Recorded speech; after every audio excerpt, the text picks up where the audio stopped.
11th admission 2025-26चे round 3चे form सुरू झालेले आहे। थोडा वेळ अगोदर आपण संपूर्ण स्टेप बाय स्टेप व्हिडिओ आपल्या चॅनलवर दिलेला आहे। तरी विद्यार्थ्यांच्या कमेंट्स येत आहे की राऊंड 3 साठी जागा किती आहे हे आम्हाला चेक करता येत नाही। आता जागा कशा चेक करायच्या, त्यानंतर कट ऑफ लिस्ट कशी चेक करायची, या संदर्भात संपूर्ण अपडेट आपण या व्हिडिओमध्ये बघणार आहे। तर विद्यार्थ्यांनी जी ब्ल्यू लिंक दिलेली आहे, ब्ल्यू लिंकमध्ये तुम्हाला संपूर्ण ऑप्शन दिलेले आहे। तर राऊंड 3चा फॉर्म भरत असताना तुम्हाला पार्ट 2चा फॉर्म भरायचा आहे आणि पार्ट 2 म्हणजे ज्यामध्ये तुम्ही कॉलेजेस ॲड करणार आहेत तो फॉर्म तुमचा ऑलरेडी अनलॉक करून दिलेला आहे। पार्ट 1 मध्ये जर तुम्हाला एडिट करायचं असेल तर तुम्ही चेक करा फॉर्ममध्ये, जर ओके असेल तर पार्ट 1 ला एडिट करू नका, करायचं असेल तर तुम्ही अनलॉक करून पार्ट 1 एडिट करू शकता। त्यानंतर तुम्ही बघू शकता व्हॅकन्सी लिस्ट इथे देण्यात आलेली आहे, कट ऑफ लिस्ट इथे देण्यात आलेली आहे। तर सर्वप्रथम व्हॅकन्सी लिस्टला क्लिक करा।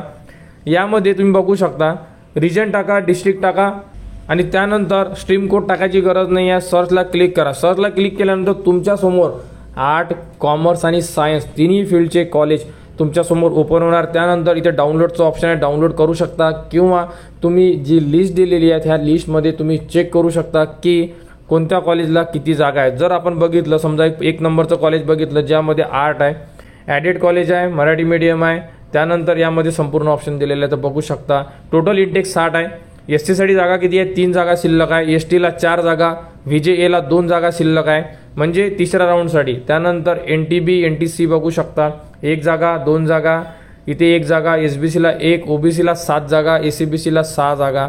त्यानंतर बघू शकता की इथे ईडब्ल्यूएस जनरल टोटल कॅप 33, त्यानंतर इन हाऊस मॅनेजमेंट कोटा इथे जागा नाही आहे।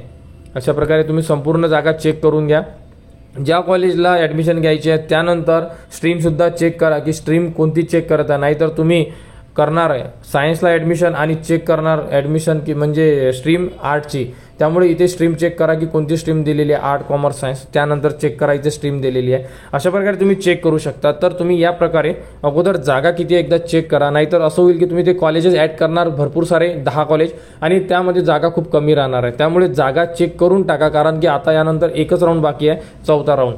नंतर बघू शकता तर इथे जे कट ऑफ लिस्टचं ऑप्शन दिलेलं आहे, इथून तुम्ही कट ऑफ लिस्ट सुद्धा चेक करू शकता। या अगोदर आपण राऊंड 1 आणि राऊंड 2 ची कट ऑफ लिस्ट यामधूनच चेक करण्यात आलेली होती। तर बघू शकता इथे राऊंड 3 जर क्लिक केलं, त्यानंतर इथे जर तुम्ही रिजन आणि डिस्ट्रिक्ट टाका आणि त्यानंतर इथे सर्चला क्लिक करा। इथे सर्च केल्यानंतर बघू शकता तर तुम्हाला इथे नो रेकॉर्ड फाउंड लिहून येत असेल।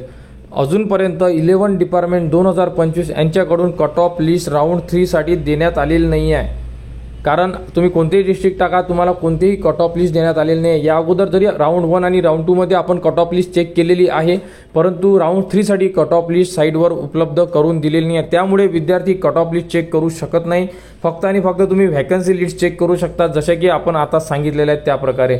तरी विद्यार्थ्यांनी व्हॅकन्सी तरी चेक करून घ्या, जेणेकरून तुम्हाला लक्षात येईल की तुमचा नंबर लागेल किंवा नाही लागेल। कट ऑफ लिस्ट जरी उपलब्ध करून दिलेली नाही आहे तरी घाबरण्याचं कारण नाही आहे। जागा चेक करून तुम्ही कॉलेजेस ॲड करा, जेणेकरून तुमचा नंबर लागला पाहिजे, कारण की यानंतर असणार आहे 4था राऊंड आणि एक असणार आहे स्पेशल राऊंड। तरी विद्यार्थ्यांनी फॉर्म व्यवस्थित भरा, जेणेकरून तुमचा नंबर या राऊंडमध्ये लागला पाहिजे। आणि 11th ॲडमिशन 2025-26 मध्ये कोणाला कुठेही अडचण असेल तुम्ही कमेंट्स करा, कमेंट्सवर तुम्हाला संपूर्ण माहिती दिली जाणार आणि यापुढील जेही अपडेट येईल ती सुद्धा तुम्हाला आपल्या चॅनलवर देण्यात येणार। त्यासाठी चॅनलच्या कनेक्टमध्ये राहा, चॅनलला सबस्क्राईब करा व हा व्हिडिओ इतरांपर्यंत शेअर करा।